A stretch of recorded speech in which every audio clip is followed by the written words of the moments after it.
नमस्कार, आप देख रहे हैं बहस का नंबर 1 शो ताल ठोक के। आपके साथ में हूं प्रत्युष करें। ममता बनर्जी ने यह दावा किया कि सरकार एनर्जी लॉकडाउन लगा सकती है। केंद्रीय पेट्रोलियम मंत्री ने कहा है कि सरकार का ऐसा कोई विचार नहीं है। देश में तेल और गैस को लेकर कुछ जगहों पर लोगों में भ्रम है। अब ऐसे में बहस जरूरी है, क्योंकि राजनीतिक बयानों में विरोधाभास से पब्लिक में, जनता में कंफ्यूजन का खतरा है। ऐसे मैकेनिज्म की जरूरत है जिससे लोगों की दिक्कतें कम से कम हो सके। मौजूदा नाजुक मौके पर लोगों तक सही जानकारी पहुंचना भी बेहद जरूरी है। ऐसे में सवाल है कि देश में ऊर्जा संकट किस हद तक है और उसमें अफवाहों की मिलावट कितनी। क्या एनर्जी क्राइसिस को चुनावी मुद्दा बनाने की भी कोशिश हो रही है? जब सरकार तेल गैस के स्टॉक को लेकर भरोसा दे रही है तो फिर अविश्वास क्यों? कुछ जगहों पर लग रही भीड़ क्या सिर्फ अफवाहों की वजह से है? और भी दूसरे सवालों पर ठोकेंगे ताल, जिसमें साथ होंगे खास मेहमान। लेकिन उससे पहले ये छोटी सी रिपोर्ट आपको दिखाते हैं।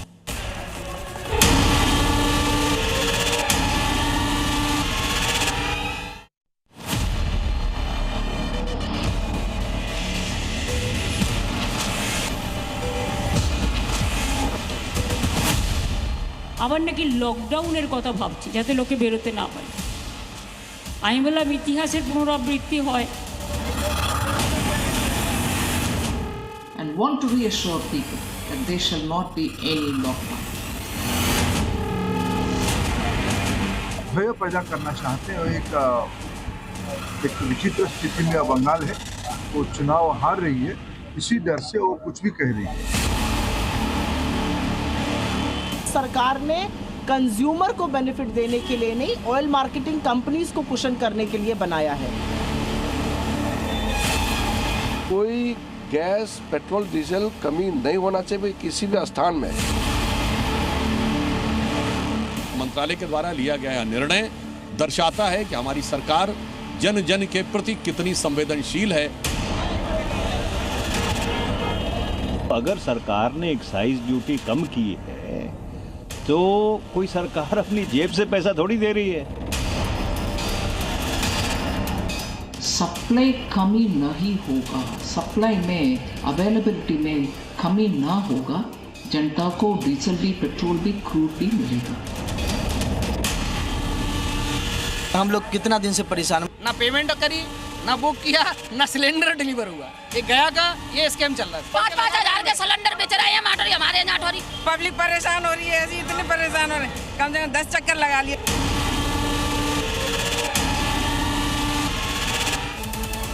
जल्दी से अपने मेहमानों से आपको मिलवा देते हैं। हमारे साथ हैं डॉक्टर जफर इस्लाम, बीजेपी के प्रवक्ता। स्वयं पुरोहित हमारे साथ थोड़ी देर में जुड़ जाएंगे। टीएमसी के प्रवक्ता प्रियंका गुप्ता हमारे साथ जुड़ चुकी हैं। कांग्रेस की प्रवक्ता हर्षवर्धन त्रिपाठी जी हमारे साथ हैं, सीनियर जर्नलिस्ट हैं। स्टूडियो में मेरे साथ मौजूद हैं आशुतोष कर्नाटक जी, एक्स चेयरमैन हैं और एमडी रह चुके हैं गेल इंडिया के। रोविंदर सचदेवा सर भी थोड़ी देर में हमें ज्वाइन करेंगे, फॉरेन अफेयर एक्सपर्ट हैं। मैं जफर इस्लाम साहब शुरुआत आप ही से करना चाहूँगा, क्योंकि टीएमसी ने इसे बड़ा मुद्दा बना दिया है। ममता बनर्जी ने साफ साफ कहा है कि सरकार जल्द ही एनर्जी लॉकडाउन लगाने वाली है। तो मैं आपसे जानना चाहता हूं, क्या ऐसा कोई सीन है, क्या ऐसी कोई योजना है कि देश में एनर्जी लॉकडाउन लगने वाला है? देखिए, जहां तक ममता बनर्जी का सवाल है, वो इलेक्शन हार रही है इस बार, इसलिए लोगों को मिसलीड करने की कोशिश कर रही है। उनकी जो परेशानियां मैं समझ सकता हूं, इसलिए कि वो जानती हैं कि इस बार इलेक्शन में उनको हार का सामना पड़ेगा। जनता उनसे दूर जा चुकी है, जमीन उनसे खिसक चुकी है, इसलिए इस तरह के बेतुके बेसलेस बातें कर रही हैं। हकीकत में ये है जो आप पूछ रहे हैं कि देखिए, आप ऐसे समझिए, ओवरऑल एनर्जी का जो कंजम्पशन जो है इंडिया में, उसमें क्रूड है, गैस है। गैस जो है 6.5% की टोटल जो एनर्जी कंजम्पशन का होता है। लोग बात कर रहे हैं गैस की सप्लाई बहुत है, एनर्जी का जो अवेलेबिलिटी जो है हमारे पास रिजर्व बहुत है, कोई चिंता की बात नहीं है। जरा सा भी चिंता, और सप्लाई भी आ रही है। आज देखिए, कतर से भी टर्मिनल बहुत बड़ा जहाज आया जिसमें गैस की काफी मात्रा में गैस आई, तो मैंगलोर पोर्ट ट्रस्ट पे।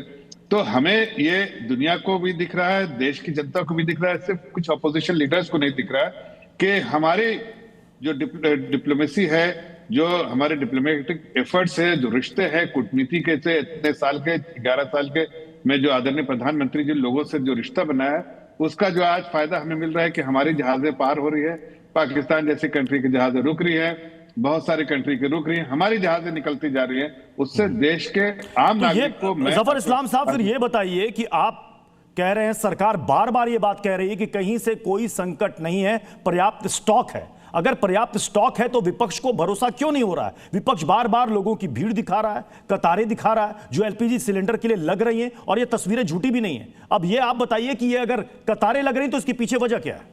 दो चीजें, देखिए अच्छा सवाल पूछा और मैं तो विस्तार से इसको बताता हूं। ऑपोजिशन का तो आप समझ सकते हैं कि ऑपोजिशन ऐसे क्राइसिस लाइक सिचुएशन में, ये क्राइसिस तो है ना, ये किससे इनकार तो नहीं कर सकते, दुनिया में एक क्राइसिस आया है, ग्लोबल क्राइसिस है, हमने कोई क्रिएट नहीं किया, ये क्राइसिस के हम भुगतने वालों में से हम हैं, इसलिए कि जो स्ट्रेट ऑफ हॉर्मुज से जो सप्लाई चेन है वो रुक गया है, इसलिए हमें थोड़ा डिसरप्शन है, इसलिए हमको प्रॉब्लम है, फिर भी हम मैनेज कर रहे हैं। और रिजर्व भी है, स्ट्रेटेजिक रिजर्व से 2014 से पहले स्ट्रेटेजिक रिजर्व भी नहीं होता था। लेकिन अच्छी बात यह है कि समझने की कि हमारे पास रिजर्व है। अब अपोजिशन को तो समझ सकते हैं कि वो रिस्पॉन्सिबल अपोजिशन, उनको कुछ ना कुछ करके जनता को ये करना है। जहां तक लाइन लगी हुई बात है उसके बारे में सिर्फ एक बात कर रहे हैं, ये अपोजिशन अगर रिस्पॉन्सिबल होती, इस तरह से लोगों को गुमराह नहीं करती जिस तरह से अभी टीएमसी के मुखिया ने ममता बनर्जी ने लोगों को गुमराह करने की कोशिश की, अगर नहीं करते तो पैनिक क्रिएट कर रहे हैं। पैनिक क्या, पैनिक में जाइए, आप पेट्रोल स्टेशन पे खड़े हो जाइए और आपको पेट्रोल जो है नहीं मिलेगा। मैं भी केरला में हूँ, घंटों घंटों गाड़ी से ट्रैवल कर रहा हूँ, कहीं मुझे कोई तकलीफ नहीं हो रही, कहीं जहां जा रहा हूँ पेट्रोल भरा रहा हूँ, कोई दिक्कत नहीं। लेकिन कुछ जगह पे कांग्रेस और अपोजिशन पार्टी कामयाब हो रहे हैं अपने लोगों को भेज के। मतलब ये अपोजिशन ने क्रिएट किया। प्रियंका जी देखिए, ये आरोप प्रत्यारोप तो चलता रहेगा, सत्ता पक्ष कहेगा कि ये आपने किया है, आप कहेंगे कि नहीं नहीं आप ये बताएं, लेकिन आपको कोई भी ऐसा पेट्रोल पंप मिला जहां पर लोगों को लौटा दिया गया हो और ये कहा गया हो कि साहब जाइए अब तो पेट्रोल का स्टॉक खत्म हो चुका है, कब आएगा पता नहीं, कोई जानकारी नहीं, कोई एक ऐसा पेट्रोल पंप आपको मिला है? देखिए, मैं तो कितने पेट्रोल पंप बंद भी देख चुकी हूँ कि जिन पर लिखा हुआ है कि स्टॉक आउट, नो सर्विस। तो आपका फर्ज बनता है कि जाइए और ढूंढिए और दिखाइए कि कितने पेट्रोल पंप बंद है कल से लेके आज तक, और कितने पेट्रोल पंप पे कितनी लंबी लाइन है, और वो कितनी देर से, मतलब रात से लेके सुबह तक, सुबह अर्ली मॉर्निंग से लगी हुई है। दूसरी बात, अगर कमी नहीं है तो आई साहब ये बताइए 14 किलो का जो सिलेंडर था उसको 10 किलो का क्यों कर दिया? और कमी नहीं है तो आपने ये 25 दिन की वेटिंग, 45 दिन की वेटिंग क्यों कर दी? कमी नहीं है तो आप ये बताइए फिर आप क्यों कह रहे हैं कि आप गैस का सिलेंडर एक भरवाएंगे दूसरा नहीं भरवाएंगे? कमी नहीं है तो फिर आप ये बताइए फिर आपने 60 रुपए क्यों बढ़ा दिए थे?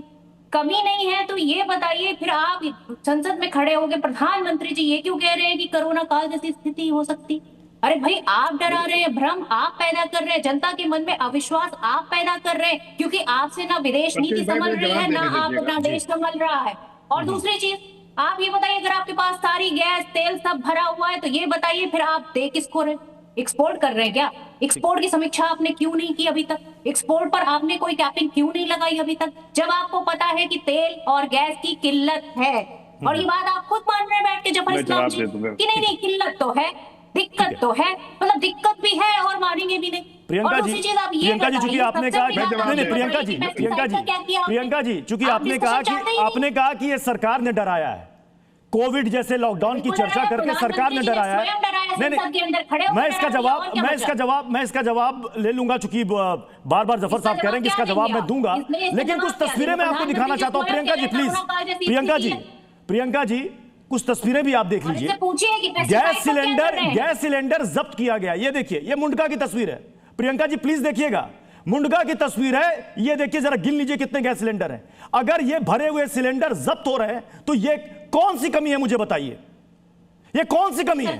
दूसरी चीज कि लोग गैलन में पेट्रोल और डीजल लेकर के जा रहे हैं, और जब उनसे पूछा जाता है कि साहब क्यों लेके जा रहे हो, तो मैंने सोशल मीडिया पे पढ़ा है कि पेट्रोल और डीजल की कमी होने वाली है तो आगे के लिए स्टॉक जमा कर रहा हूं। ये क्यों है? और देखिए झज्जर की तस्वीर, ये झज्जर की तस्वीर, ये झज्जर की तस्वीर है, कई शहरों से तस्वीर आ रही है। अगर आप, ये भी सच है कि लोगों की लाइन है, कोई इनकार नहीं कर रहा है, लेकिन यह भी सच है कि देखिए कितनी जमाखोरी हो रही है, यह भी सच है। तो इस चीज को क्यों नहीं विपक्ष इंगित कर रहा है? इस चीज को क्यों नहीं हाईलाइट कर रहा है? प्रत्युष भाई, मैं थोड़ा जबर साहब, कांग्रेस की तरफ से प्रियंका जी को 1 मिनट, आपने अभी सवाल कुछ उठाए, प्रियंका जी जरा सुन ले इसका जवाब। बहुत विस्तार से नहीं, बट छोटे लफ्जों में बताऊंगा। पहली बात, वैसे आप सरकारी गाड़ी में घूमते हैं कि प्राइवेट गाड़ी में घूमते हैं, ये भी जनता को बता दीजिएगा। आपको तो बहुत मिल रहा है ना पेट्रोल हर जगह। लाइन में भी लगते हैं कि नहीं लगते? आप तो लाइन में भी नहीं लगते होंगे, क्योंकि सरकार जरूरत ही नहीं है। ये मैं राहुल गांधी और कांग्रेस पार्टी का नहीं। अरे भाई, आम जनता की लाइन आपको दिखेगी कैसे? आप तो सरकारी सुख सुविधा भोग रहे होंगे, इसीलिए आप तो भारतीय जनता पार्टी के चश्मे से देखेंगे, जिस चश्मे से आम आदमी तो दिखेगा नहीं आपको। अच्छा, आपकी बात कर ली तो मैं आपकी बातों का प्रियंका जी अपने सवाल का जवाब तो ले लीजिए। मैं तो क्या बातें करने का कोई जरा लॉकडाउन पर जो आपने सवाल किया था उसका जवाब तो ले लीजिए जफर जी। भगवान की रसोई नहीं चल रही है ना, आपको हॉस्टल के जो है जो मेस होती है वो चलती हुई दिखेगी, आपको कैसे दिखेगा? ये डिबेट करना चाह रही कि नॉन स्टॉप मोनोलॉग है इनका। देखिए, मैं इनकी बातों को सुना, ये बड़े अफसोस की बात है कि एक रिस्पॉन्सिबल स्पोक्स पर्सन की ये समझदारी तो कम से कम होनी चाहिए कि जब क्राइसिस, अरे सुन लीजिए, बीच में मत बोलिए, मुझे भी आना आता है।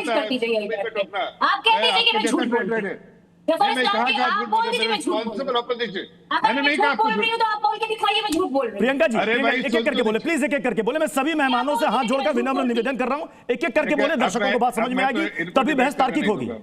जी, मैं तो इससे इतना कह रहा हूं कि एक रिस्पॉन्सिबल स्पोक्स पर्सन चाहे किसी पार्टी का हो, उसको इतनी समझ तो जरूर होगी कि अगर सरकार of the day, government of the day, उसकी एक रिस्पॉन्सिबिलिटी होती है कि अपने देश की जनता को अगर दुनिया में कोई क्राइसिस हो रही है उसकी जानकारी देना जरूरी है। ये सरकार का फर्ज है। लोग कहते हैं सरकार को बताना चाहिए। सरकार ने बताया कि ये सारी तकलीफें दुनिया में हो रही है, लेकिन हम आपके लिए तकलीफ ना हो इसलिए सारी चीजें मुहैया करके रखिए। ये तो सरकार का फर्ज है।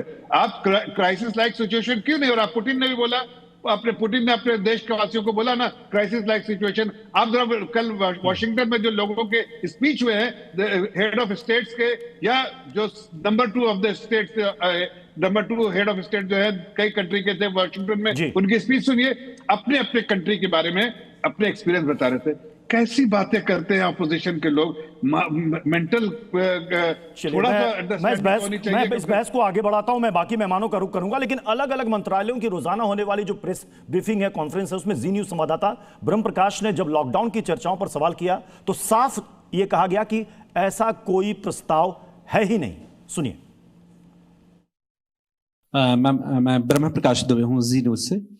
मेरा सवाल है कि क्या केंद्र की तरफ से राज्यों को यह भी कम्युनिकेट किया गया है कि आने वाले दिनों में लॉकडाउन लग सकता है? क्योंकि बंगाल की मुख्यमंत्री ममता बनर्जी ने जिस तरह से कहा है कि आने वाले दिनों में लॉकडाउन लग सकता है, तो क्या वो एक पॉलिटिकल राजनीतिक बयान है या फिर केंद्र की तरफ से उनको इस तरह की सूचना दी गई है? सबसे पहले तो ऐसा कोई डिसीजन नहीं है कि लॉकडाउन लिया जाएगा। So this is a rumour. Please make it clear to everybody, lockdown की स्थिति नहीं है और ऐसा कोई विचार भी नहीं किया गया है। टीएमसी से स्वयं पुरोहित जी हमारे साथ जुड़ चुके हैं। स्वयं पुरोहित जी, क्यों नहीं आपको सरकार की बातों पर, आश्वासन पर यकीन हो रहा है? नहीं, कैसे यकीन होगा आप मुझे बताइए। इन्होंने जब डिमोनेटाइजेशन किया था, नोटबंदी की थी, तब इकोनॉमिक सेफ्टी की बात की थी कि पुराने नोट, काले नोट, सब काला धन, कुछ आतंकवाद खत्म हो जाएगा, बात की थी। साइबर सेफ्टी की बात की थी संचार साथी के माध्यम से। साइबर के ऊपर में कितने अटैक हो रहे हैं आपको पता है देश के अंदर में। फिजिकल सेफ्टी की बात की थी आरोग्य सेतु के माध्यम से।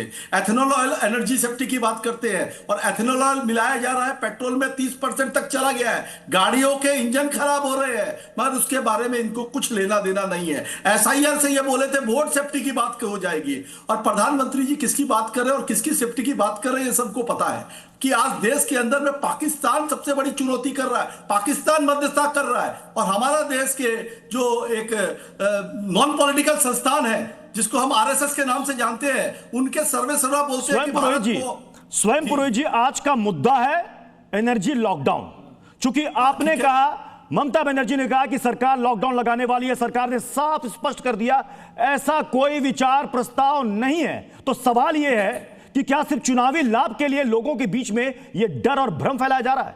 अगर एनर्जी लॉकडाउन जैसी कोई स्थिति नहीं है तो आपको लगता नहीं कि इससे जमाखोरों को, कालाबाजारियों को इससे फायदा होगा? नहीं, कोई जमाखोरी कालाबाजारी को आप पकड़िए, जेल में डालिए। पूरे हिंदुस्तान के अंदर में जमाखोरी और कालाबाजारी सबसे ज्यादा होने वाला प्रांत है, उसका नाम है उत्तर प्रदेश, गुजरात, जहां पे भारतीय जनता पार्टी की सरकार है। आप जिसकी बात कर रहे हैं, देश के अंदर में जब देश का प्रधानमंत्री कहता है कि कोविड जैसे सिचुएशन हो सकते हैं, ये 2 दिन पहले उन्होंने संसद में बयान दिया है, उन्होंने खुद कहा, तब आप बात नहीं कर रहे हैं। एनर्जी की बात इसलिए हो रही है कि अगर आप देखिए, अगर पेट्रोल की आपूर्ति आप पूरी नहीं कर पाएंगे, जिस तरह से लोग लाइन में खड़े हैं, अभी मेरे घर में 11 लोग रहते हैं, 2 सिलेंडर है। अगर मेरे को पहले बोला कि 21 दिन में सिलेंडर मिलता था, 20 दिन 25 दिन सिलेंडर नहीं चलता है, 11 जन का परिवार है। अगर वो अभी उन्होंने 21 से 35 बढ़ा दिया, क्यों बढ़ा दिया? क्योंकि पश्चिम बंगाल में 35 दिन में चुनाव खत्म हो जाएंगे, उसके बाद इनको रेट डबल करनी है। आप देख लीजिएगा कि इनके कंट्रोल के अंदर में नहीं है। ये जो टैक्स रिबेट भी दे रहे हैं, ये अपने साथियों को लाभ देने के लिए टैक्स रिबेट दिया जा रहा है। जनता का उसको कोई डायरेक्ट लाभ नहीं मिल रहा है। जनता को लाभ पहुंचाने की बात देश के प्रधानमंत्री और लोग नहीं करते हैं। हरदीप पुरी जी जो बात करते हैं, उनके जो बयान है, आप उनको देखिए, वो कैसे हास्यास्पद बयान देते हैं। जब $148 था, तब हमें कितने में गैस सिलेंडर मिलता था? 400 रुपए में। केंद्रीय सरकार सब्सिडी देती थी, मगर जब शून्य था कोविड के समय में, तब भी हमने तो स्वयं पुरोहित जी, मैं खरीदा। नहीं, स्वयं पुरोहित जी, मतलब आप कह रहे हैं कि ये जो उत्पाद शुल्क कम किया गया है, ये लोगों को राहत देने के लिए नहीं किया गया है? नहीं, ये तो फिर किस लिए किया गया? फिर किस लिए किया गया? मुझे बताइए, लोगों को दाम कहां कम हो रहे हैं? नहीं, दाम कम नहीं हो रहे हैं, दाम कम नहीं हो रहे हैं। लेकिन अगर स्थिति बिगड़ेगी तो दाम और ज्यादा ना बढ़े। दाम बढ़ा दिए कॉमर्शियल 60 जफर इस्लाम साहब, आपने वुमेन्स डे के दिन ये बड़ा गंभीर आरोप है कि चुनाव आया तो आपने उत्पाद शुल्क घटा दिए पेट्रोल कंपनियों के मुनाफे के लिए। उनको जो घाटा हो रहा था उसकी भरपाई हो गई। आम लोगों की जेब में कितना असर पड़ेगा? पेट्रोल डीजल कम हो रहा है क्या दाम? ये थोड़ी सी समझदारी की बात है कि जब अपवर्ड प्रेशर है। अरे सुनो भाई, जो जाके इजराइल में फादरलैंड बोलते हैं। अरे भाई पुरोहित जी, आपने अगर सवाल किया है बीजेपी से, सत्ता पक्ष से, तो प्लीज जवाब भी ले लीजिए, जवाब भी ले लीजिए। आपके 3 सवाल उन्होंने सुन लिए, जवाब ले लीजिए। भाजपा का झंडा पकड़ने वाला ऐसा है कि देखिए, मैं भी बीच में बोलना मुझे आता है। बीच में अगर तंग करेगा ना तो मैं भी अपनी बारी मैं भी बोलने नहीं दूंगा। मैं शराफत से नहीं, तो मैं अपने समय पे बात करता हूं। आप ये बताइए, अपनी बारी में बोले, प्लीज अपनी बारी में बोले, प्लीज अपनी बारी में बोले। स्वयं पुरोहित जी, अपने सवाल का जवाब तो एटलीस्ट ले लीजिए आप। देखिए, जो अभी जो एक्साइज ड्यूटी कम किया है, उसका सीधा लाभ कैसे नहीं जनता को है? इसलिए लाभ है कि अगर वो प्राइस बढ़ रहा है तो अरे सुनिए पहले भाई, सुन तो लो मेरे। आप मुझे बताइए, दाम कम हुए क्या? आप दाम नहीं बढ़ रहा है ऐसे सिचुएशन में, तो आप वो बढ़ रहे हैं, आप बढ़ाएंगे। जनता को सिक्योर कर रहे हैं। ऑयल कंपनी दाम बढ़ाएंगे, पास शुरू है ना, मार्केट लिंक्ड है, दाम बढ़ा देगी। ऑयल कंपनी अभी आपको $100 से ऊपर हो गया है, तो दाम बढ़ा के दाम बढ़ा। स्वयं पुरोहित जी, प्लीज आपने सवाल अगर किया तो उसका जवाब तो ले लीजिए। आप कंटिन्यू बोलते रहेंगे तो फिर सामने से जवाब कैसे आएगा? इसलिए भौंकेंगे सिर्फ, और नहीं बात सुनेंगे। बोलिए, चलिए, नहीं भौंकते रहिए, चलिए। जनता को समझ में जवाब तो ले लीजिए। अरे अपनी बात तो सुन लीजिए। बाकी मेहमान भी इंतजार कर रहे हैं, प्लीज। आप बोल लीजिएगा अपने समय पे, मैं तो नहीं बीच में रोकता हूँ। ये दिखा दीजिए, आज के अखबार की खबर है। 1 सेकंड 10 सेकंड, ये आज के अखबार की खबर है। नायरा एनर्जी ने ₹5.30 पेट्रोल के दाम बढ़ाए हैं। किसको लाभ हुआ? किसको लाभ हुआ, मुझे ये बताइए। अरे जफर जी जवाब दीजिए। ऐसा है कि ये एक्साइज ड्यूटी कम करने से जो ऑयल कंपनीज है वो दाम नहीं बढ़ाएगी, इसलिए कि उसको तो पास थ्रू है, उसको तो जो जितने में खरीदेगी उतने में देगी, तो उसको तो लॉस है। अपना जो कॉस्ट ऐड करके बाहर दे देगी कंज्यूमर को। लेकिन अगर उसका दाम खरीद रही महंगे में, तो उसको कहीं ना कहीं से कॉम्पनसेशन तो होना चाहिए, ताकि जनता को पास थ्रू नहीं हो। तो इतनी समझदारी की बात है कि जनता को कॉस्ट ना देके सरकार ने एक्साइज ड्यूटी कम की, अब्सॉर्ब कर लिया वो कॉस्ट खुद को, और जनता को तकलीफ ना हो, दाम नहीं बढ़े ऐसे क्राइसिस लाइक सिचुएशन में कि $65 से अभी $105 $108 है, उसके बावजूद दाम नहीं बढ़ रहा है। ये संवेदनशील सरकार की सोच है। ये ऐसे नहीं कि लोगों को गुमराह कर दे टीएमसी के मुखिया की तरह, सिर्फ राजनीतिक फायदे के लिए देश के बारे में सोचती ही नहीं है, सिर्फ और सिर्फ राजनीतिक फायदे सोचती है। ये अपोजिशन लोग लेकिन जफर इस्लाम साहब राहुल गांधी ने कुछ दिनों पहले एक्स पर एक पोस्ट किया था और उन्होंने ये बात कही थी, अभी दाम नहीं बढ़ रहे हैं, लेकिन ठीक जैसे ही चुनाव खत्म होंगे तुरंत दाम बढ़ जाएंगे पेट्रोल डीजल के। आप उसी दिन का इंतजार कर रहे हैं। आप राहुल गांधी जी को बोलिए एक बार जरा देश और उसके देश के बाहर दुनिया में घूमते तो बहुत है ना, वो उन पासपोर्ट ही बनाया खाली दुनिया से, हिंदुस्तान से बाहर जाके हिंदुस्तान की बुराई करने के लिए। जरा घूमे उस देश में जहां जाते हैं, पेट्रोल कितना % बढ़ गया, कितनी स्कैर्सिटी है, जरा दिखाइए इनको। उस देशों के बारे में जिनकी तारीफ करते करते उनके मुंह नहीं थकते हैं, उनके बारे में जरा दिखा दिए। पाकिस्तान से दिखाइए, श्रीलंका दिखाइए, बांग्लादेश दिखाइए, बगल के देखिए यूरोपियन कंट्रीज में। हर्षवर्धन त्रिपाठी सर, मैं आपका रुख करना चाहूंगा। Harshvardhan Tripathi sir, gas prices बढ़ेंगे। अभी की जो स्थिति है और जो विपक्ष लगातार ये कह रहा है कि साहब ऊर्जा संकट है, लॉकडाउन लगने वाला है, 5 राज्यों में चुनाव होने हैं, मतलब ये तो हम मानकर चलें कि ये एक बड़ा मुद्दा तो बन गया। प्रतीश भाई, सबसे पहले तो ये कि टीवी डिबेट में एक दूसरे के ऊपर बोलने से किसी को सुनाई नहीं देता, दर्शक का बड़ा नुकसान आप लोग करते हैं। तो एक आदमी बोले, मैं बार-बार अपील करता हूं सर, विनम्र निवेदन नहीं कर सकता हूं। मतलब इस तरह से अगर कोई लड़के और जिसके पास फैक्ट नहीं होते हैं वही ये सब शुरू करता है। मूल बात क्या है, दुनिया के हर हिस्से में क्राइसिस है। क्यों क्राइसिस है? क्योंकि होर्मुज जल डमरू मध्य, वो संकट के समय में जो ईरान और इजराइल, जो ईरान और अमेरिका का युद्ध है, उसकी वजह से संकट में है। जिन जहाजों को निकलने में एक तरह से कहें कि रुक रुक कर भी जो निकल पा रहे हैं, उनमें भारत का जहाज है, उनमें चीन का जहाज है, उनमें दूसरे जहाज है। सवाल यह है कि भारत सरकार क्या कर सकती है। भारत सरकार की एलपीजी की प्रतिदिन की जो खपत है वो 80,000 टन की। हमने जो अपनी प्रोडक्शन कैपेसिटी थी उसको बेहतर किया और 50,000 टन की कैपेसिटी हमने की, यानी 30,000 टन अभी भी आयातित आता है। अब जाहिर है अगर हमारे पास इस तरह से संकट होगा जहां 95% उस रास्ते से आने वाले जहाज जो तेल और गैस लेकर आते थे वो नहीं आ पा रहे हैं, तो मुश्किल होगी। लेकिन इसका दूसरा पहलू आप समझिए, 8 लाख टन का कॉन्ट्रैक्ट भारत की अलग अलग तेल कंपनियों ने दुनिया के दूसरे हिस्सों से किया। भारत सरकार जिन ऑप्शंस पर गई, और उसकी भी बात आज करनी चाहिए कि आज हम सरप्लस एनर्जी पर हैं, लगभग 700-750 ये हमारा एनर्जी का कंजम्पशन हुआ करता था, आज 1500 पर हम हैं। लेकिन फिर भी आज कहीं बिजली नहीं जा रही। पेट्रोल डीजल की क्राइसिस नहीं, एलपीजी का संकट है, क्योंकि एलपीजी और ज्यादा बड़ी मुश्किल में। लेकिन उसके बावजूद डोमेस्टिक में इस तरह की मुश्किल हो कि विपक्ष हल्ला हंगामा करने लगे।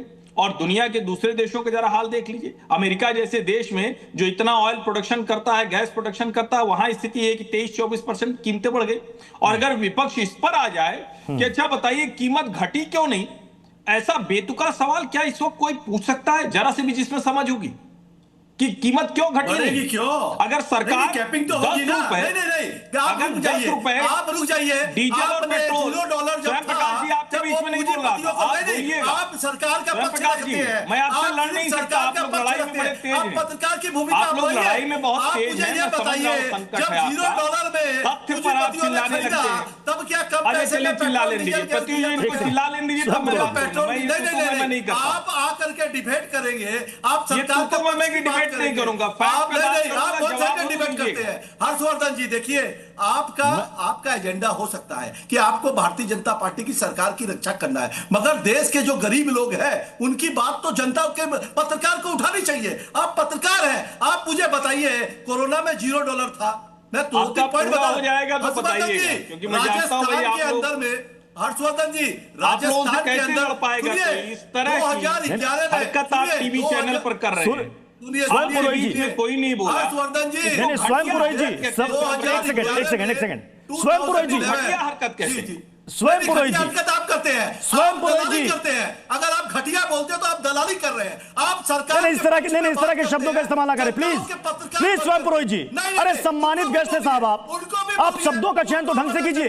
बिल्कुल नहीं सर, प्लीज सर, आपको अपनी बातें रखनी है, तार्किक तरीके से रखिए। अगर आपको लग रहा है हर्षवर्धन त्रिपाठी जी ने कोई फैक्चुअल गलत बोला तो आप उनको काउंटर कीजिए। दलाली करते हैं, फिर वही बात। मैं आशुतोष कर्नाटक जी, मैं आपका रुख करना चाहूंगा। आशुतोष कर्नाटक जी को रखिएगा मेरे साथ स्क्रीन पर, पीसीआर। आशुतोष कर्नाटक जी, एक्चुअल सिचुएशन आप बताइए कि इस वक्त क्या है। अगर ऊर्जा संकट है तो कितना है, स्टॉक है तो कितने दिनों का है, तो जो स्थिति इस वक्त बन रही है, क्या आने वाले 1 या 2 महीने के बाद क्या वाकई में क्राइसिस होने वाली है? क्या वाकई में पेट्रोल डीजल के दाम बढ़ने वाले हैं? क्या वाकई में एनर्जी लॉकडाउन लगने वाला है? आप बेहतर बताएंगे। आप मेरे को थोड़ा समय दीजिएगा, जी बताइए। एक्सप्लेन करना पड़ेगा। हाँ। देखिए, हम एनर्जी को एक्सप्लेन करते हैं 3 ए से। A is availability, second A is accessibility, third A is affordability. अभी जो मुद्दा चल गया वो अवेलेबिलिटी का है, अफोर्डेबिलिटी का भी मुद्दा है ही नहीं। सो अभी अवेलेबिलिटी में अगर हम लेते हैं 3 ऊर्जा सोर्स हमारे पास है, ऑयल है, गैस है, एलएनजी जिसको बोलते हैं, और एलपीजी है। ऑयल का जहाँ तक भंडारण है हमारे पास 60-65 दिन का भंडारण है, और उसमें जो भंडारण हमारे पास है वो करीब 10 मिलियन का भंडारण हमारे स्ट्रेटेजी कितने दिनों तक चलेगा हमारे रिजर्व में है, और हमारे 65 दिन का हमारे स्टॉक में है। इसके अलावा हमने काफ़ी इंपोर्ट कर लिया, जो इंपोर्ट समझे 10 अप्रैल के बाद आने चालू हो जाएंगे। तो मेरे को ऑयल से रिलेटेड कोई भी समस्या नज़र अभी आ नहीं रही है फिलहाल के। जितना हमारे पास स्टॉक है, करीब 65 दिन का स्टॉक है, तो पैसा भी तो 25 दिन वॉर को चालू हुए, तो आप 30 दिन तो और समझिए। उसके बाद हमारे पास अप्रैल एंड तक तो काफ़ी मात्रा में इंपोर्ट ऑयल आ जाएगा। अब आते हैं हम गैस के ऊपर। गैस जो लोग समझते हैं एलपीजी और घरे गैस को एक ही समझते हैं, ऐसा नहीं है। यह है एलएनजी, लिक्विफाइड नेचुरल गैस, जो लिक्विड फॉर्म में आती है और भारत में आके रीगैसिफिकेशन में इसको गैस रूप में बनाया जाता है। गैस की हमारी रिक्वायरमेंट करीब करीब 200 मिलियन की है, एक यूनिट समझिए 200 मिलियन यूनिट की है। 200 में से करीब करीब 95 मिलियन यूनिट हम लोग पैदा करते हैं, यानी कि डोमेस्टिक गैस हमारे पास है, और 105 हम बाहर से उसे बोलते हैं इंपोर्टेड एलएनजी बोलते हैं। सो 95 मिलियन गैस तो हमारे पास है ही है। 105 में से करीब 40 मिलियन गैस जो है वो रास लफान से आती है, तो बची हमारे पास 60। तो नेट में अगर हम बात करें तो 158 मिलियन के आसपास, 160 मिलियन के आसपास gas is available, natural gas CH4, methane is available. और हमें जो घर की गैस हम खर्च करते हैं, जो घर में गैस लगती है, उसके लिए मात्र 8 मिलियन का ही खर्चा आता है। 8 मिलियन यूनिट ही खर्च होती है, यानी कि जो आपकी घर में गैस लगी है उसमें कोई संकट नहीं है। नंबर 3 जी एलपीजी जो है, एलपीजी हमें 33 मिलियन की हमें रिक्वायरमेंट है, उसमें से हमारी 22 मिलियन इंपोर्टेड है, 11 मिलियन हम लोग घर में बनाते हैं। जो हमारी डिफरेंट रिफाइनरी, PSU रिफाइनरी और बाकी एलपीजी जितने प्लांट है वहाँ सब बनती है, वो भी 11 मिलियन से बढ़ा के सरकार ने उसे 15 मिलियन कर दिया है। इसके अलावा अर्जेंटीना से एक ऑर्डर किया, वो भी अभी आ रहा है, काफ़ी इंपोर्टेड आ रहा है। एलपीजी की क्राइसिस बनी रहेगी। घर की गैस में कोई दिक्कत नहीं है, डोमेस्टिक गैस सिलेंडर्स, लेकिन कमर्शियल और इंडस्ट्रियल बनी रहेगी। अब ये हो क्या रहा है, ये जो है कि परसेप्शन, इसे सिंड्रोम बोलते हैं। It has become a perception syndrome, not the energy crisis. तो परसेप्शन सिंड्रोम में हुआ क्या कि ये क्राइसिस ये सिलेंडर बैरल का नहीं है, लेकिन trust, transparency and timely communication का है। सो ये सब चीज़ें, साइकोलॉजिकल सर्ज हो गया, लॉजिस्टिक हो गया, हॉर्मोज हो गया। रविंदर सचदेवा सर हमारे साथ। रविंदर सचदेवा सर, ईरान की तरफ से भी जब साफ साफ स्पष्टीकरण आ गया कि भाई हम अपने मित्र देशों के जहाज को गुजरने देंगे, कहीं कोई दिक्कत नहीं है, ठीक है। अब इसके बावजूद भी ये कहना कि साहब बहुत बड़ा ऊर्जा संकट भारत में खड़ा हो गया। बाकी देशों की देख लीजिए, अपने पड़ोसियों की स्थिति देख लीजिए क्या हो गया। कहीं बिजली में कटौती की जा रही है, कहीं वर्क फ्रॉम होम किया जा रहा है, कहीं सरकारी गाड़ियों में कहा जा रहा है कि साहब कटौती कीजिए क्योंकि उसमें ईंधन नहीं है। उसके मुकाबले सर हिंदुस्तान की स्थिति तो कहीं गुना बेहतर है, या नहीं है? नहीं, फिलहाल बेहतर है, पर उस तरह का कुछ टाइम आ सकता है कि एनर्जी कंजम्पशन कम हो, उसके लिए कुछ मेजर्स लाए जा सकते हैं, क्यों नहीं, अगर जरूरत पड़े जी। पर अभी हमारा जो फिलहाल मैं समराइज करूंगा, फिर मैं सजेस्ट करना चाहूंगा कि हम क्या देख सकते हैं। हमारा जो परसेप्शन और सबका चल रहा है, एलपीजी का चल रहा है कि घरों के किचन में गैस, उसका भी आंकड़े का सिस्टम यही है। हमारी टोटल खपत है 90,000 टन दिन की, जिसमें से हम 60,000 टन दिन का इंपोर्ट करते हैं। वो जो 60,000 दिन का हम इंपोर्ट करते हैं, उसमें 90 से 95%, 50,000 टन हमारा केवल स्ट्रेट ऑफ हॉर्मुज से आता है। तो अगर स्ट्रेट ऑफ हॉर्मुज रुकी है, और बाय द वे कतर से हमारा करीब 15,000 टन आता है, उसमें से कतर की तो रसलफा ब्लास्ट हो गई है, राइट। तो इसका डेफिनेटली हमारे पे एलपीजी सप्लाई का असर पड़ रहा है, ये फैक्ट है। हमारे पे क्या, दुनिया में पड़ रहा है, okay, that is one. But yes, उसके ऑल्टरनेटिव सरकार सोर्सेज से कर रही है, तो एलपीजी पे डेफिनेटली पड़ेगा। दूसरी बात हुई जो आपके घरों के सिलेंडर, एलएनजी, और एलएनजी में भी जिन घरों में पाइप से गैस आती है, एलएनजी का हमारी खपत दिन की है 1.5 लाख टन पर डे, जिसमें से हम 70,000 टन पर डे इंपोर्ट करते हैं। उस 70,000 टन पर डे में से 40,000 टन पर डे हमारा स्ट्रेट ऑफ हॉर्मुज इस इलाके से आता है, तो करीब आधा हमारा स्टेट से आता है। तो अगर वो ब्लॉक्ड है या कुछ वहां पे सोर्सेज प्रोडक्शन पे डैमेज हो रहा है तो एलएनजी सप्लाई का भी हम पे असर पड़ेगा। तो इन दोनों चीजों से हम पे असर पड़ेगा, उसमें कोई डाउट नहीं है। हम पे क्या, दुनिया पे पड़ रहा है जी। So we have to be there. Now secondly, जहां तक रही बात ऑपोजिशन और रूलिंग पार्टी की, अगर ऑपोजिशन भी पावर में होती, उनको भी ये चीज दिखती है, रियलिटी है दुनिया की, उससे डील करना है। कैसे डील करना है, उसके ऑल्टरनेटिव सोर्सेज करने हैं। बिल्कुल। पर अब मैं एक चीज पे आता हूं जो मेरे ख्याल से हमें करना चाहिए। अभी एनर्जी मिक्स में हम इलेक्ट्रिसिटी की बात नहीं कर रहे हैं। देखिए अभी क्या हो रहा है, सिलेंडर्स कम हो रहे हैं तो लोग घरों पे स्टोव, हीटर, इलेक्ट्रिसिटी जलाने का सोचते हैं। हमें लॉन्ग टर्म पे अपने किचन्स को बिजली पे ले जाना चाहिए। ये तो अभी क्राइसिस हुआ एलपीजी का, ये तो हमेशा रहेगा, हजारों साल तक रहेगा भारत में, क्योंकि हमारे पास है नहीं, इंपोर्ट करते रहेंगे हजारों साल तक। हम अपने को आत्मनिर्भर क्यों नहीं बनाते यूजिंग बिजली? और बिजली में मैं एक स्पेसिफिक चीज पे आता हूं। हमारे देश में दुनिया का लार्जेस्ट रिजर्व ऑफ थोरियम है 25 से 30%। ठीक है, एक मिनट प्रतिशत भी कंप्लीट। न्यूक्लियर एनर्जी बनती है फिलहाल यूरेनियम से। हमारा 3 स्टेज प्रोग्राम है और 3rd स्टेज में था कि थोरियम से हम एनर्जी बनाएंगे अपनी टेक्नोलॉजी से। हमारे देश में प्रोटोटाइप बनाने के लिए 2030 में साइन हो गया था कि 2010 तक बनेगा। आज तक क्यों नहीं बना प्रोटोटाइप? हमें इन चीजों को लेकर के एक्सेलरेट करना है अपने देश को आत्मनिर्भर बनाने के लिए। वो रिजर्व हम पे है, हम उसको क्यों नहीं, उसकी क्या हर्डल है, टेक्नोलॉजी हर्डल है, हमें विकल्प तो तलाशने पड़ेंगे। हमें तो विकल्प तो तलाशने पड़ेंगे। और स्कूलों में बच्चों को समझाया जाता है जल ही जीवन है, पानी को बर्बाद ना करें, बिजली को बर्बाद ना करें। लोगों को यह भी बताया जाता है कि साहब ईंधन कितना कीमती है, इसे आप जब सिग्नल पर खड़े हो तो प्लीज गाड़ी बंद कर दें। ये सब चीज सिविक सेंस दिया जाता है। मैं स्वयं पुरोहित जी, मैं आ रहा हूं जफर इस्लाम साहब। मैं स्वयं पुरोहित जी, आपने कहा ना कि ये चुनावी स्टंट है, चुनावी फायदे के लिए भी किया गया एक्साइज ड्यूटी। वैट कम कर दीजिए बंगाल में आप। नहीं, आप स्टेट गवर्नमेंट चुनावी फायदे के लिए नहीं, आपने मेरी बात उद्योगपतियों को फायदा पहुंचाने के लिए, नॉट चुनावी फायदा। सर विपक्ष की तरफ से यह कहा गया कि चुनाव आया तो एक्साइज ड्यूटी कम कर दी। अभी मैंने जो कहा, नहीं सुन लीजिए, चुनाव आया तो किया गया। आप मुझे बताइए, जब $0 पे पेट्रोल डीजल के प्राइस खरीदे गए थे, जब कोविड का समय था, उस समय जो उद्योगपति थे उन्होंने गैस सिलेंडर क्या कम पैसे में दिया था? नहीं दिया था। वो फायदा किसको हुआ? उद्योगपति मित्रों को हुआ, जो चंदा देते हैं भारतीय जनता पार्टी को, जो चंदा देते हैं भारतीय जनता पार्टी को। डायरेक्ट बेनिफिट, इनडायरेक्ट बेनिफिट, बहुत तरह की बेनिफिट्स है। ये indirect benefit Bharatiya Janata party को मिलती है। अभी भी जो घटाया गया है ना, इसका लाभ भी भारतीय जनता पार्टी को मिल जाएगा चंदे के रूप में। सरकारी, देखिए जनता त्रस्त है। नरेंद्र मोदी की जो सरकार है, मुझे कहने में खराब लग रहा है कि जब से ये सरकार आई है, पनौती हटाओ देश बचाओ। ये व्यक्ति जब हटेंगे देश से, तब इस देश के अंदर में कम से कम हाहाकार खत्म होगा। जो हाहाकार बचा हुआ है ना, नहीं, स्वयं पुरोहित जी ने कहा कि पश्चिम बंगाल सरकार वैट कम नहीं करेगी। आपको, यानी कि केंद्र सरकार को इस स्थिति में आपको पेट्रोल की कीमत अभी कम करनी चाहिए। आप भारत की तुलना पश्चिम बंगाल सरकार से कर रहे हैं। भारत की इंटरनेशनल, सर अगर नहीं सर अगर हम जनता की भलाई सबका सामूहिक दायित्व है।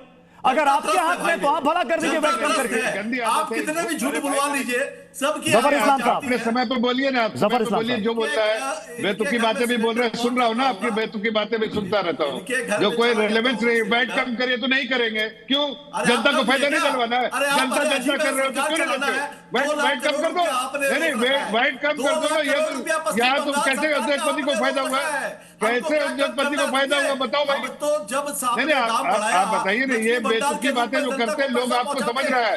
अभी एक्सपर्ट ने एक्सप्लेन किया, 1500 रुपया कर दिया है। इनको इनका फीडर डाउन कीजिए। अरे सवाल आप पूछ रहे हैं, जवाब भी आप ही दे रहे हैं, ऐसे कैसे चलेगा स्वयं पुरोहित जी? अगर सवाल किया तो जवाब तो ले लीजिए। फिर आप कहेंगे सत्ता पक्ष के पास जवाब नहीं है। जवाब पहले सुनिए तो सही। सर बंगाल का जवाब मांग रहे हैं आप, देश के फेलियर का जवाब पश्चिम बंगाल सरकार से मांगेंगे। आपने इल्जाम लगाया कि उद्योगपतियों की जेब भरने के लिए फैसला लिया गया। इसका जवाब तो लीजिएगा, जवाब तो ले लीजिए जफर इस्लाम साहब। देखिए ऐसा है कि अभी जब एक्सपर्ट्स ने सारे डिटेल्स बताई तो 2 प्रवक्ता जो टीएमसी और कांग्रेस, उनका फेस ड्रॉप हो गया। उनके पास कोई ऑप्शन नहीं बचा तो भौंकने लगे। अरे भाई बात सुनिए, सुनने से आपको कोई जानकारी होगी, ऐसे नहीं तो आप हर जगह लगेंगे, आप हर जगह ऐसे भोगते रहेंगे, कोई फायदा नहीं होगा। जनता आपको समझ रही है, जनता समझ रही है कि आप लोग लोगों को गुमराह करके अपने फायदे के लिए गुमराह करने लगे। भूखिए मत, कायदे से बात सुनिए, फायदा होगा। कुछ दो चीज बात सीख के जाएंगे डिबेट में। एक एक करके बोले, मैं तीसरी बार निवेदन कर रहा हूं सभी से, सभी सम्मानित मेहमान एक एक करके अपनी अपनी बारी में बोले और शब्दों का चयन थोड़ा सोच समझ कर करें प्लीज। एक एक करके जफर इस्लाम साहब को लाइएगा। हम लोग सिविलाइज डिबेट करते हैं, इनसे थोड़ा सा सिविलिटी जो है अगर नहीं सीखा तो सीख के आ जाए। देखिए एक्सपर्ट्स ने जैसे बात की हम चुप रहे, इन्होंने बात की हम चुप रहे, बाकी लोग भी चुप रहे, लेकिन इनको खुद बीच में बात में आके करने का, टोकने की आदत है। ये गंदी आदत है, सुनिएगा तो अच्छा होगा। मैं कह रहा हूं कि जिस तरह से सरकार के बारे में बोल रहे हैं कि वैट नहीं कम कर सकती, तो देश के भी अर्थव्यवस्था को समझिए, देश की भी हालत को समझिए। देश किसी और का नहीं, आपका भी देश है। देश की अर्थव्यवस्था को मजबूत रख के, देश के लोगों के हितों को ध्यान रखते हुए और देश के हितों को ध्यान रखते हुए फैसले सरकार ले रही है, जिसमें सबका फायदा है। आप देखिए आज अगर पेट्रोल के दाम नहीं बढ़ते हैं, डीजल के दाम नहीं बढ़ते, तो इससे किसका फायदा है? आम जनता का। अभी आप दिखा रहे स्क्रीन पे, पढ़ते होंगे, लाइव कर रहे हैं तो पढ़ भी रहे होंगे। जर्मनी में 20%, यूएस में 24%, यूरोप में 50, कई जगह 50%। ये आपके जो जिसके आप बहुत नाम लेते हैं पाकिस्तान का, उसमें जो है 321 रुपए लीटर पेट्रोल हो गया है। तो भाई जरा देखिए तो सही, आप अपने देश को आंख बंद करके पट्टी बांध के चल रहे हो क्या? बंगाल से बाहर निकलो जरा और राजनीति छोड़िए, देखिए कि क्या देश आपका कितना मजबूत है आज। लेकिन नहीं समझ में आएगा आपको, इसलिए कि आपके आंखों में पट्टी है सिर्फ राजनीतिक फायदे। जफर इस्लाम साहब, ममता बनर्जी ने यहां तक कह दिया कि अगस्त सितंबर में ये सरकार गिर जाएगी, केंद्र सरकार। देखिए ये सब जो है बहुत बार वो कह चुकी है। उनको खुद की सरकार बचाने में इतनी कठिनाई हो रही है, उनको पता है इस बार 4 मई दीदी गई, खत्म, खलास। ये जो कांग्रेस वाले प्रवक्ता से मुझे खलास का क्या मतलब होता है, राहुल गांधी जी बोलते रहते हैं, वो खलास जो इनके लिए हो जाएगा, खत्म, ओवर। लेकिन ऐसा ही बयान 2021 में भी दिया गया था, लेकिन क्या हुआ? दीदी तो और मजबूती के साथ आ गई। देखिए 2021 में हमने 3 से 77 सीटें पे आए और इस बार रिवर्स सिचुएशन हो रहा है, 200 प्लस हमारी, और ये आगे सिमट जाएंगे। ये जितना भी उछल रहे हैं ना, आप देखिए 4 मई के बाद उछल नहीं पाएंगे। इनके पास कोई बात कहने के लिए भी नहीं रहे। जनता इनको नकारेगी। जनता ने देखा है कि किस तरह से इनकी सरकार, गवर्नेंस मॉडल क्या है वो देखो भाई। 4 मई को फिर मिलेंगे आपसे, 4 मई को फिर मिलेंगे आपसे, जरूर मिलूंगा भाई, जरूर मिलूंगा। चलिए।